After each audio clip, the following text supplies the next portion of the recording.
And welcome back to the Morning Blend. Well, our next guests are paying it forward in memory of their son. Jackson Reese was born in April of 2011. At 5 days old, he had open heart surgery. After 2 months in the cardiac ICU, he was sent home. Jackson thrived like most toddlers, but just shy of his second birthday, he passed away. His parents created JR Hearts. They provide financial assistance for others going through medical challenges. And we are super happy to welcome Jackson's parents, Amy and Eric Reese, to the show. Thanks so much for being here, you guys. Appreciate it. Thanks so much for having us. He's adorable. You actually found out while you were still pregnant that there was a problem with his heart, right? We did. It was at our regular checkup, our regular, ultrasound checkup that they found the heart defect. And so we were grateful to find out ahead of time just so we could prepare. Was he your first child? He was our second child. He was your second. Yes. And so was he sick during those early years of his life, or was he pretty healthy for the most part during that time? He had some complications during this, during the surgery and in his recovery at the hospital, but once he came home, he thrived. He was doing so well. There was no indication that there was every indication that he would have a healthy life. So other than a scar on his chest, he was a happy, healthy boy. Yeah. Yep. And what was his, so was it his, did he get ill then again at some point when he was about 2? No, he actually, all signs, all indications were good. We put him down for a nap one day and he didn't get up, unfortunately. Wow. So no signs, and obviously we looked into everything and actually donated his heart that had been worked on by the Children's Hospital back to science, and indications were that he passed away for completely different reasons. Something other than his heart then. Wow, okay. His spirit was so bright and shiny. Yes. I mean, you can see in those videos and the pictures, it just radiated from him. He did. And so what made you decide, let's start this nonprofit, let's do something with his life and his memory and honor? So he was in the hospital for 51 days, and when he's in the hospital, we started getting bills, and they just accumulated very quickly. We were very fortunate with our insurance plan and then just some other programs that Wisconsin offered that we really didn't have much of a financial burden, but we realized that's not the case for everyone. Yeah.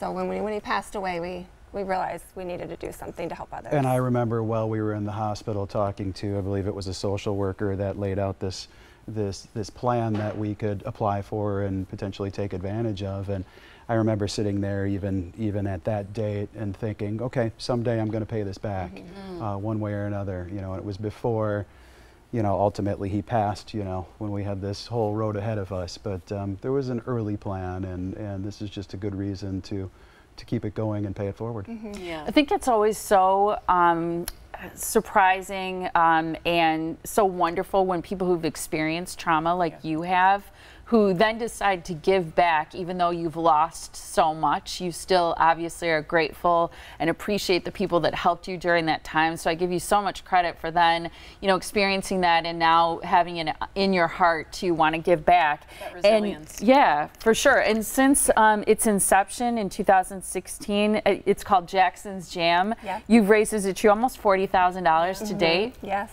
Yeah. That is great. Yeah, and we've been able to help 3 families so far. We've some kids who are facing leukemia and cancer, and we've been able to provide them with financial assistance and pay their current medical bills off. So it's just one less burden for them, and they can just focus on their child, which is what they should be doing. Absolutely. Yeah. And JR Hearts, that's the name of the actual nonprofit then? Correct. And so all the money raised through Jackson's Jam goes back to the nonprofit then to these families? Correct. And we're fortunate enough to be operating on a completely volunteer basis, whether it's Jackson's Jam, the flagship event that we've got coming up, or our nonprofit as well that we operate. So, completely volunteers, very little to no overhead, so all of the money that is donated goes to help some family. That's so impressive. Incredible. We're going to give details in just a minute about Jackson's Jam that's coming up August 4th. But I wonder too, because you talked about the families that you've helped, how do you choose, or how do you come to find out about families that might need your assistance? Well, we have a grant application online, so if people want to go onto our website, they can fill out the application, and that's basically based on need. That's kind of how we make our decisions. If you just kind of have to see what their need is, and if it's a great need, then we definitely want to help them. And don't get us wrong, we want to help everybody. We do. Yeah, So, we do. That's why you got to raise more money. So the more money, the more people that come out, the more that we can raise, the more families we can help. Yeah. Pretty incredible. I So think Jackson's too. Jam, the music festival, what's going to be happening there? Because this is families, everybody should come out. Everybody should come out. It's going to be a great, fun day. We've got local bands playing throughout the day. It starts at 3. We've got the Crisis headlining, it's classic rock. It's going to be awesome. We've got lots of kids activities, great food, and some raffles, silent auction items you can go for. It's just a fun day. There's an inflatable obstacle course, face painting, there's balloon entertainment, tattoos for the kids. Yes. It's just going to be a ton of fun. Yes. That's Absolutely. fantastic. Yep. That's a great way to celebrate too Jackson's life and everything that he's meant to the people who were part of his life during that brief time. Thank you both so much for being here. It was awesome to hear about this event. We want to make sure a lot of people go and that they also know about your website, because as you mentioned, people can go there and fill out a grant form to be considered for that. So it's Saturday, August 4th. It's at Okauchee Lions Park from 3 to 11 p.m. It's going on all day. This Saturday. Live music, food, kids activities. We mentioned a bunch of them. If you go to jrhearts.org, you can find out more about this great event as well as that grant that we mentioned. Great to meet both of you. Thanks so much. Thank you guys for Thank having you. us. We appreciate it.